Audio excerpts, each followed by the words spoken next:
शहर की भीड़ भाड़ से थोड़ी दूर एक छोटे लेकिन बहुत ही प्यार भरे घर में रिया नाम की एक लड़की रहती थी।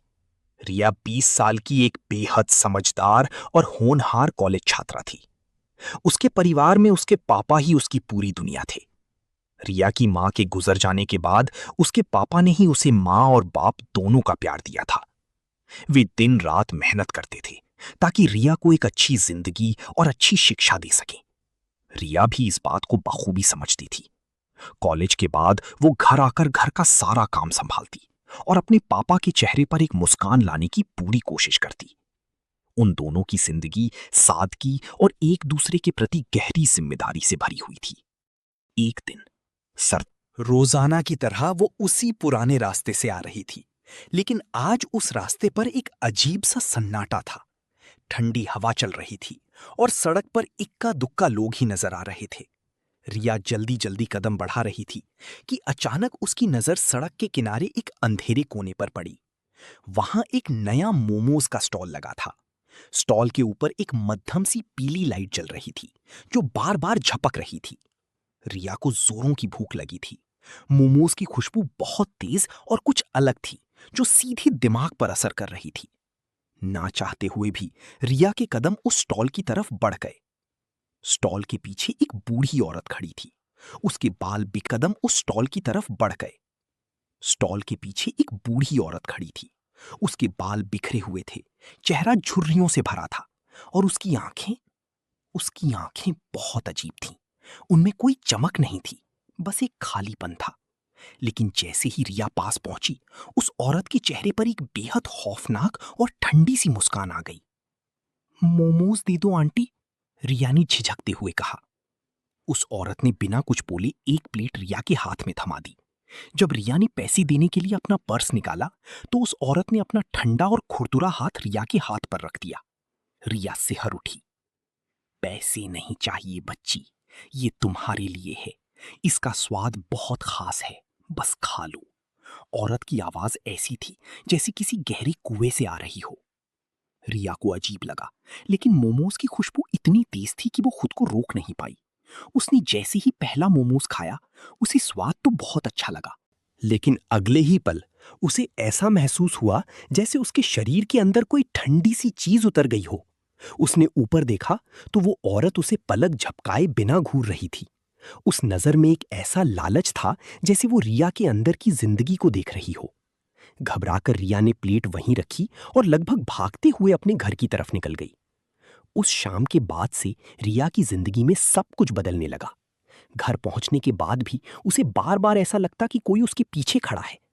रात को जब वो अपने बिस्तर पर सोने गई तो उसे खिड़की के बाहर किसी के चलने की आहट सुनाई दी। उसने हिम्मत करके पर्दा हटाया तो उसे लगा जैसे कोहरे की। अगले कुछ दिनों तक रिया की हालत खराब होने लगी। उसके चेहरे का रंग पीला पड़ने लगा और आंखों के नीचे काले घेरे आ गए। वो हमेशा डरी सहमी रहती। जब वो आईने के सामने खड़ी होती तो उसे अपनी परछाई के पीछे उस औरत का डरावना साया नजर आता। उसे हर जगह वही औरत मोमोज बेचती हुई दिखाई देती। रिया अंदर ही अंदर घुट रही थी।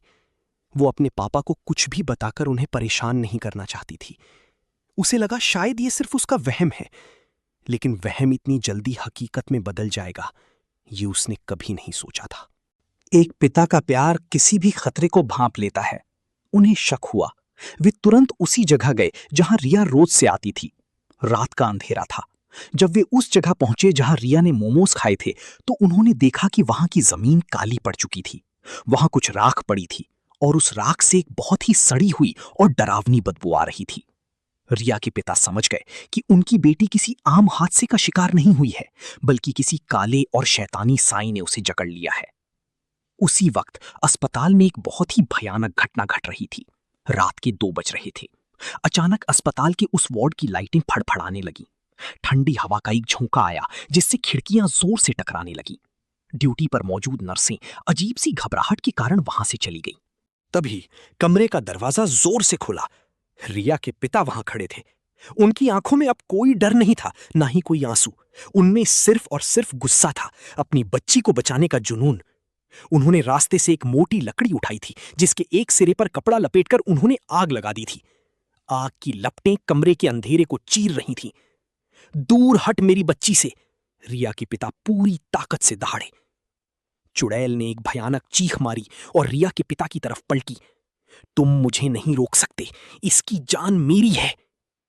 लेकिन एक बाप का प्यार दुनिया की किसी भी बुरी ताकत से बड़ा होता है। बिना एक पल सोचे रिया के पिता ने जलती हुई मशाल को सीधा उस चुड़ैल की तरफ घुमा दिया। चुड़ैल आग से डरती थी, वो पीछे हटी, लेकिन रिया के पिता उस पर हावी हो गए। उन्होंने हिम्मत नहीं हारी और लगातार आग से उसे पीछे धकेलते रहे। अस्पताल का स्टाफ भी आवाज सुनकर वहां आ गया। जब कई लोग एक साथ एकजुट हो गए तो उस चुड़ैल की ताकत कमजोर पड़ने लगी। वो चीखती रही, तड़पती रही, लेकिन रिया के पिता ने उसे पीछे धकेलते हुए उस पर आग का भरपूर प्रहार किया। अचानक एक कान फोड़ देने वाली चीख के साथ वो चुड़ैल भयानक काले धुएं में बदल गई और फिर धीरे धीरे वो धुआं हवा में गायब हो गया। जैसे ही वो काला साया खत्म हुआ, कमरे में एक शांति सी छा गई। रिया के मॉनिटर पर दिल की धड़कन फिर से सामान्य हो गई। रिया के पिता दौड़कर उसके पास गए और उसे सीने से लगा लिया। कुछ दिनों बाद रिया बिल्कुल ठीक होकर अपने घर वापस आ गई। ये घटना उनके लिए एक भयानक सपना थी, लेकिन इसने उन्हें एक बहुत बड़ी सीख दी। रिया को समझ आ गया था कि मुसीबत चाहे कितनी भी बड़ी क्यों ना हो, कभी भी अपने परिवार से कुछ छिपाना नहीं चाहिए।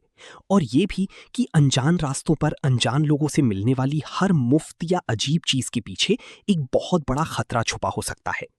रिया पूरी तरह से सुरक्षित थी, क्योंकि उसे पता था कि जब तक उसके पापा का प्यार और परिवार का साथ उसके पास है, दुनिया की कोई भी बुरी ताकत उसका बाल भी बांका नहीं कर सकती।